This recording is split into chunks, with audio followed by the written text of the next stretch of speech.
Breaking news. Amaravati మహిళలపై అభ్యంతర వ్యాఖ్యల కేసులో ప్రధాన నిందితుడు జర్నలిస్ట్ వాడపల్లి కృష్ణంరాజును తుళ్లూరు పోలీసులు కాసేపట్లో మంగళగిరి కోర్టులో హాజరుపరుస్తారు.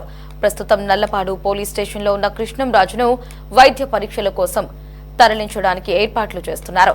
అయితే తర్వాత మంగళగిరి కోర్టుకు తీసుకువెళ్తారు. ఇక కృష్ణంరాజును రాత్రి విశాఖ జిల్లా దగ్గర అరెస్టు చేసిన పోలీసులు ఆయనను అర్ధరాత్రి దాటాక నల్లపాడు పిఎస్ కు తరలించారు.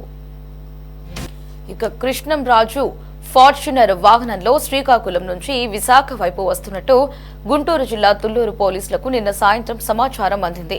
దీంతో ఉన్నతాధికారులు విజయనగరం పోలీసులతో పాటు Visakha city police commissioner Shankhabrata Bagchi అప్రమత్తం చేశారు.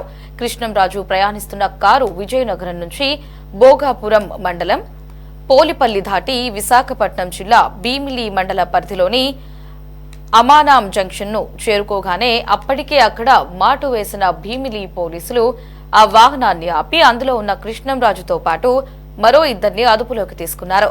తర్వాత వారిని తుళ్లూరు పోలీసులకు అప్పగించారు. దీంతో కృష్ణంరాజును రోడ్డు మార్గంలో రాత్రి నల్లపాడు పోలీస్ స్టేషన్ కు తరలించారు. పోలీసులు ప్రస్తుతం రిమాండ్ రిపోర్ట్ తయారీలో నిమగ్నమయ్యారు. దీనిపై మరిన్ని అప్డేట్స్ ని మా రిపోర్టర్ ప్రమోద్ ఫోన్ లో అందిస్తారు. ప్రమోద్, చెప్పండి, ఎట్టకేలకు కృష్ణంరాజును నిన్న విశాఖ జిల్లాలో పోలీసులు అరెస్ట్ చేసినట్లుగా తెలుస్తోంది. మరి కాసేపట్లో మంగళగిరి కోర్టుకు కూడా ఆయన హాజరుపరుస్తున్నారు. ఇంతకుముందు మనం చూసినట్లయితే కేఎస్ఆర్ కు 14 రోజుల రిమాండ్ అయితే విధించింది. మరి కృష్ణంరాజు కూడా అదే విధంగా 14 రోజుల రిమాండ్ విధిస్తుందా, లేదంటే కోర్టు తీర్పు ఎలా ఉండబోతోంది? ఏదైతే రాజధాని మహిళలకు సంబంధించి కొన్ని అసభ్యంతకర వ్యాఖ్యలు చేశాడు జర్నలిస్ట్ కృష్ణంరాజును ఎట్టకేలకు పోలీసులు అయితే అదుపులోకి తీసుకున్నారు. నిన్న విశాఖపట్నంలో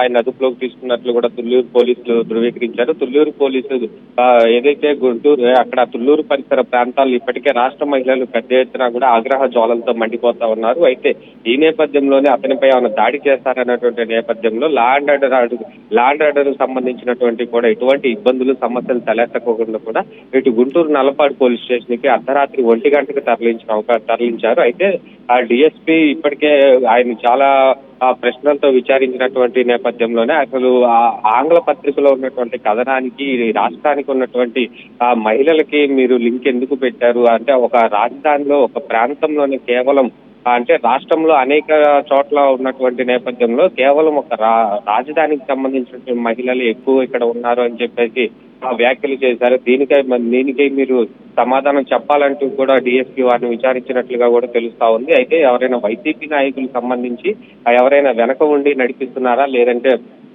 కేవలం ఒక రాజధానికి సంబంధించినటువంటి ఒక దురుద్దేశం తేవటానికి ప్రజల్లో గత 5 సంవత్సరాలు కూడా అమరావతి రాజధానిగా పూర్తిగా నిర్వీర్యం చేసినటువంటి వైసీపీ ప్రభుత్వం అప్పట్లో.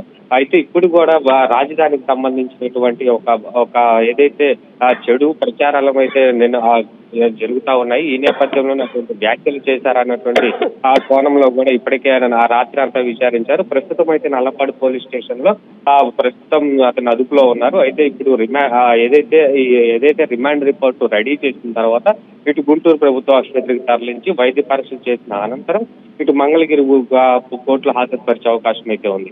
అయితే మంగళగిరి కోర్టులో ఇప్పుడు హాజరుపరిచిన అనంతరం ఇటు ఏదైతే కొన్ని సెక్షన్లు అయితే పెట్టారో ఆ సెక్షన్ల ప్రకారం బెయిలబుల్ సెక్షన్లు ఏదైతే కాదు నాన్ బెయిలబుల్ సెక్షన్ పెట్టినట్టు కూడా తెలుస్తా ఉంది.